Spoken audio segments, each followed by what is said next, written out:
Residential sales comparison and income approaches. Chapter 5, financing terms and cash equivalency. Page 25, check your understanding. This quiz has a total of 3 questions. There will be 1 question per page. You must achieve 66% to pass this quiz. Start quiz. Number 1. The primary participants in the secondary mortgage market are A. FHA and VA, B. Fannie Mae and FHA, C. Freddie Mac, Ginnie Mae and HUD, or D. Fannie Mae, Freddie Mac, and Ginnie Mae. I'm going to go D. Fannie Mae, Freddie Mac, and Ginnie Mae.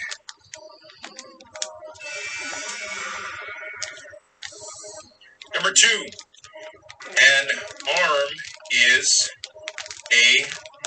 Another term for a balloon mortgage. B. An adjustable rate mortgage. C. An amortized rebate mortgage. Or D. A mortgage with graduated payments. I'm going to go B. An adjustable rate mortgage. And lastly, number 3. A purchaser bought a property for $215,000, put 50% down, and borrowed the rest at 6.75%. Interest for 25 years. The lender charged 2.5 points at the closing. How much was paid for the points? A. $2,150. B.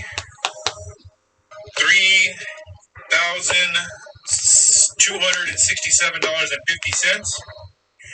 C. 4,568.75 cents. Or D. $5,723.40.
I'm going to go D, $5,723.40.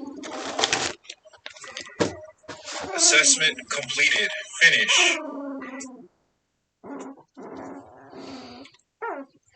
You passed. You got a 66.7%. So let's review. Number one, the primary participants in the secondary mortgage market are, you said D, Fannie Mae, Freddie Mac, and Ginnie Mae, and that is correct. Number two, an ARM is, you said B, an adjustable rate mortgage, and that is correct. And lastly, number three, a purchaser bought a property for $215,000. He put 15% down and borrowed the rest at 6.75% interest for 25 years. The lender charged 2.5 points at the closing. How much was paid for the points? You said $5,723.40, and that was incorrect. The correct answer was $4,568.75. So the formula is, to solve that, was you take the $215,000, you multiply it by 0.85. 0.85, I don't know where he got that number from. 0.85. Which equals 182,750.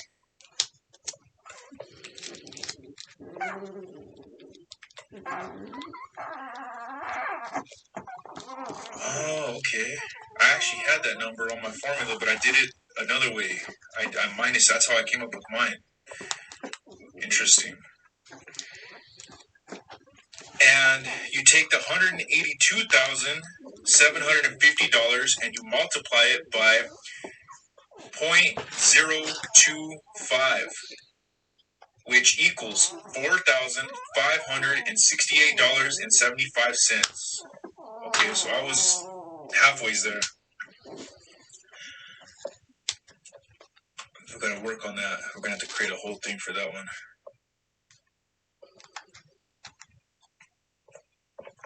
Continue.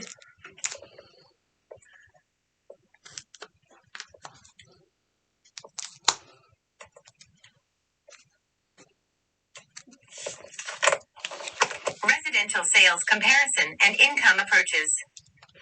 Help. Documents.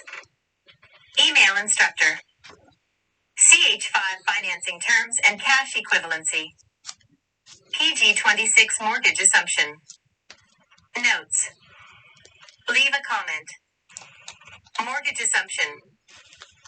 When mortgage rates are going up or in a state of flux, it may be attractive for a buyer to purchase a house and take over its existing mortgage, rather than getting a new one at a higher or less stable rate. All All the mortgage obligations are then transferred to the qualified buyer. Some mortgages permit assumptions, and others do not.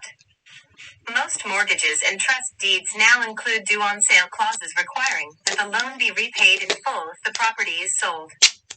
This provision is also referred to as an alienation clause.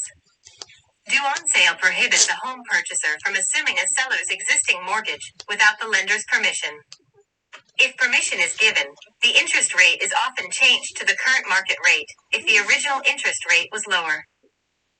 If an assumption is possible, it may make a big difference in the total cost to the buyer and determine whether or not the sale should be used as a comparable, or if an adjustment would be needed due to favorable financing conditions.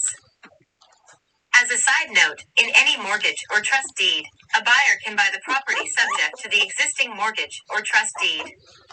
What that means is that the buyer and seller acknowledge the presence of the loan, and the buyer agrees to continue the payments in the name of the seller, but that the lender is not consulted and permission is not obtained from the lender. As long as payments continue, the lender may permit the loan to remain in place.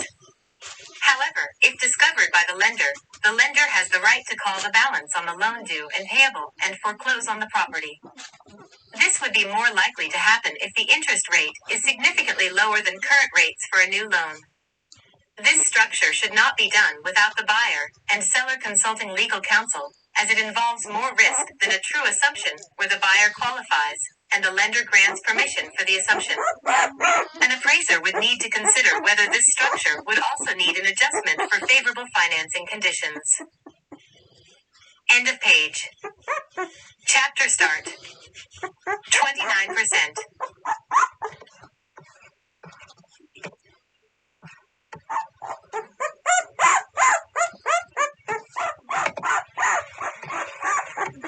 Residential sales comparison and income approaches. Help. Documents. Email instructor. CH5 financing terms and cash equivalency. PG27 seller financed land contract sales and deeds of trust. Notes. Leave a comment. Seller financed land contract sales and deeds of trust. Another way that buyers and sellers get creative is to write a contract where the seller receives regular payments from the buyer. The title is only transferred when the contract price has been paid in full. A land contract is defined as a contract in which a purchaser of real estate agrees to pay a small portion of the purchase price when the contract is signed and additional sums, at intervals, and in amounts specified in the contract, until the total purchase price is paid and the seller delivers the deed, used primarily to protect the seller's interest in the unpaid balance because foreclosure can be exercised more quickly than it could be under a mortgage. Also called contract for deed, installment, sale, contract. Often a seller will offer this type of financing when mortgage rates are high, and it is therefore difficult to find a qualified buyer, or when the seller is not in immediate need of money, and can realize a reasonable gain on installment payments that would be close to other financial investments. A contract sale may require the seller to sue to take custody of the property if a buyer defaults.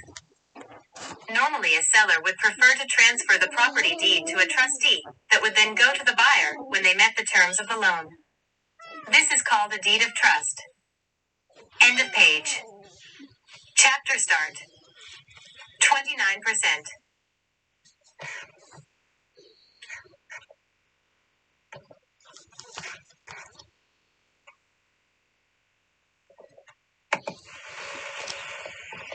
Residential sales comparison and income approaches. Help. Documents. Email instructor. CH5 financing terms and cash equivalency. PG28 wraparound contracts. Notes. Leave a comment. Wraparound contracts. A wraparound contract is a variation of seller financing and offers buyers an alternative to a second mortgage. The seller keeps the existing mortgage on behalf of the buyer, plus lends additional money to cover the price paid above the balance of the underlying loan. As an example, let's say you are buying a home for $220,000 with a $20,000 down payment. The property has an existing mortgage with a balance of $120,000 at 5%. The best rate you can find is 8% for a new first mortgage. So, it might make sense for you to convince the seller to loan you $200,000 at 7% and have him continue to make the monthly payments on his current mortgage. It's essentially a win-win. The seller wins because he receives a 7% return on $80,000 plus he will make 2% on the $120,000 current mortgage balance. He is paying 5% and receiving 7%. You win because you get a loan at a below market rate, which means you would have a lower monthly payment. The difference between a wraparound contract and a first mortgage scenario is that with first mortgaging, the original mortgage is paid off. With a wrap, it is not. Interest in wrapping assumable loans increases when market interest rates begin to rise. Sellers feel a powerful incentive. Not only do they acquire a high-yielding investment, but they can often get a higher price for their house. Buyers, in turn, are drawn to lower-than-market interest rates. But the attractive return also comes at a significant risk for both parties.